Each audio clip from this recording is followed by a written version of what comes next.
Politique, les parlementaires de l'Outre-mer jouent toujours groupés. Pour ça, ils ont monté une délégation aux Outre-mer à l'Assemblée nationale.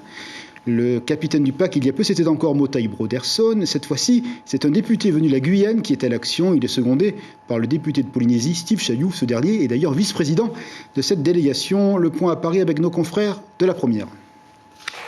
Estelle Youssoufa, Davy Riman et Maud Petit, ils étaient 3 prétendants à la présidence de la délégation aux Outre-mer.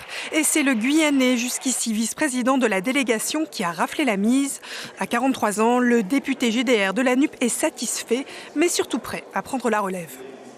Mais beaucoup de sujets au niveau législatif, mettre les Outre-mer au cœur des discussions, au cœur des débats, au niveau des lois, qu'on arrête de traiter ces territoires-là soit par décret d'application.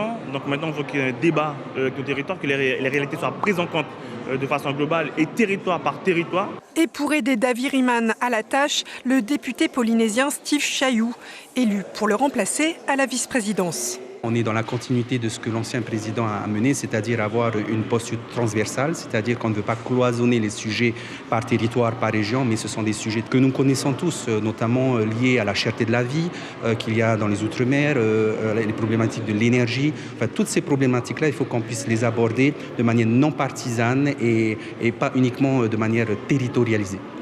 Avancer, c'est pourtant l'objectif de l'aile gauche de la délégation.